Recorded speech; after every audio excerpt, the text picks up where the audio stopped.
to share a little bit about Melanie. So, eat up, Melanie. My last bite. Your last bite, okay. I know people like using microphones, but there are people in here a little bit hard of hearing, so I think just for the sake of everybody, making sure everybody can hear well, that we use the microphones. So, Beth looks like she's ready over here with her sheet of paper. So we're gonna go with the Reverend, because she was our preacher on Sunday. So she should be good at this. Beth, that's her. She was great.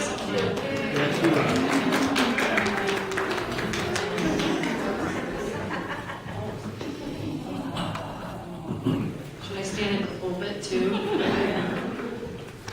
Here's the word of the Lord. Melanie, I love you. And I was going to read the letter that I had written, but you'll get that later, because I got an email from my mom that I would rather read, and because it's a testament to Melanie. I've known Melanie for a lot longer, and Melanie knows that I love her and adore her. But this is a testament in somebody who's only met Melanie maybe a half a dozen times. She used to work up at the Moscow Presbyterian Church, my mother, as the church secretary, and I think talked with Melanie over the phone from the church. And that's when she first knew who Melanie Gibber was. But I just thought this was a sweet letter from my mom to Melanie. Really? If it was possible right this minute, I would love to go out and purchase the most beautiful, endearing, and lovely Hallmark card in the world. But here I am writing a dumb old email to express my thoughts to you. Beth told me that your last day working at the church is today. Ever since meeting you back in the 80s, wow, 80s. And I think that was by phone for a while between Lewiston and Moscow. It was my great joy when we finally got to meet for the first time. We both felt a mutual response to each other like, oh yes, I recognize your voice, and I've heard so many things about you. And you are such a nice person, and we are praying for each other in our work, family, church, and friends. Well, guess what? It is still the same. Of all the most gracious people I have ever met, you are at the top of the list. You express the fruits of the Spirit: love, joy, peace, patience, kindness, goodness, faithfulness, gentleness, and self-control. I wish I had some of that self-control. I'm so grateful that our daughter has been able to work with you for over 16 years, and that you've been such a wonderful mentor and friend to her. Your faith in Jesus shines through in all you do, and I know you'll continue to work for him, even though you are retiring from the job at church. Enjoy these days, weeks, months, and years to come, now that you'll have more time to be with family and friends. I know you will be active in many different ways in serving others at church and in the community. A favorite verse of my mother's and mine, Romans 8:28. We know that in everything God works for good, and those who love him, who are called according to his purpose. You certainly were called to be at the church in Lewiston for all those years. May you continue to be blessed, and thank you for being an example to me of what love for Jesus truly is. Love, Nancy Bozette. A great testament, Melanie. And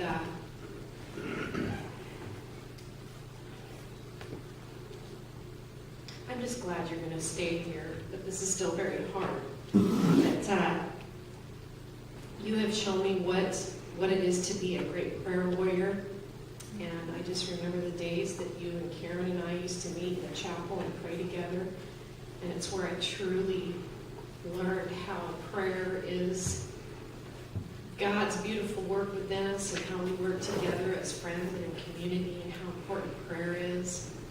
And I'll never forget Melanie and her laundry room. And that's where she did a lot of her praying. She prays for everybody, the world, her church family, her family. And I just thank you for sharing that with me, and for sharing all your life moments. And Melanie and I have talked a lot about marriage and children, and that our sons share the same name, Ryan, and how wonderful that is. And Ryan's going to miss you, seeing your face every day. She's just been a bright spot in Ryan's life. He loves to come in and get computer pictures and candy, and he loves you dearly too, Melanie. So thank you for being an example. My mom said it all. Fruits of the Spirit. Thank you.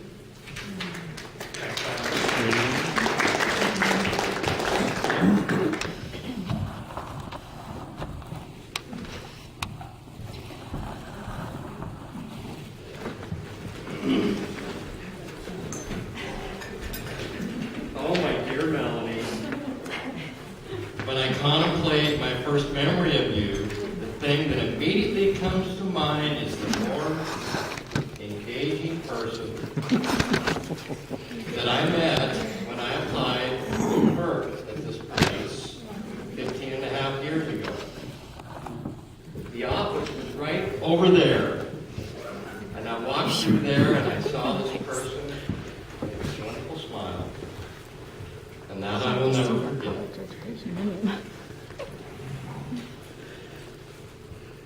You know, Melanie, you've always modeled for all of us something that Jesus taught you so well, and that is to treat others the way that you would like to be treated.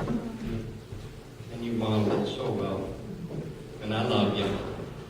I only have one bone to pick with you, however.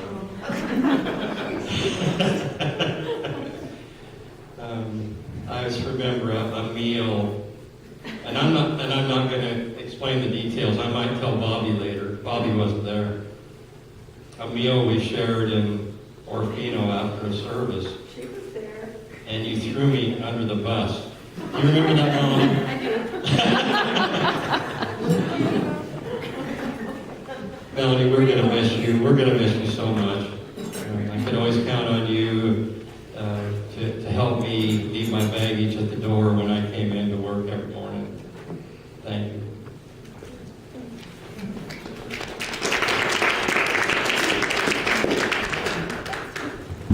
Sarah disappeared just as I was going to call her.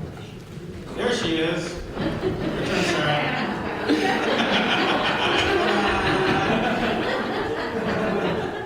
You were the front row. All right, I was asked today to say something so I'm going to put down. But I just want to say thank you, Melanie, for everything that you have done. You have blessed this church in more ways than I think you know.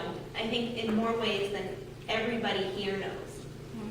Your smiling face when we come into the office every single day, you greet us all with a smile. And a smile says a lot.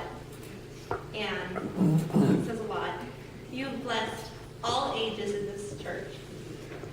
From little guys like my little boys, they loved coming and visiting the mailman, or the mail lady, which was Melanie. She was so sweet. She made all the little kids a little mailbox at the bottom, and they got to check their mail every single time they came in to visit. And I'd hear all week, can we go see if mail lady Melanie, is what they called you, if we got any mail, because it was their highlight of the week to come in and see what you have blessed them with. You have blessed, like I said, all age groups in this church, from the young to the old, and from staff to the volunteers. You have blessed every single person that you have been in contact with since they've seen you in church on Sundays. Like you said this week, there was somebody in church who said this week that all you did was look over and they smiled at you, and you were blessing them as much as they were blessing you. I just want to say thank you. It's going to be some big shoes to fill with you, and I'm kind of nervous because you knew every single person that came into that door, first name, last name, what they're involved in, where they lived, what their kids' names, their pets. She knew everything about everybody that came through that door. And it takes such a sweet person to get to know every single person. that you come into contact with every single day. And that says a lot about you, Melanie. You are so special, and we love you. And I am sad that I have to take your spot because I just wanted to spend more time with you. But it has been so nice training with you, and I really hope to see you in the office too. So Volunteer. Anyway, thank you so much that you have done. Thank you for the blessings that you have given to every single person in this church. Thank you for getting to know every single person that comes through that door, because that's the most special thing that you have given all of us.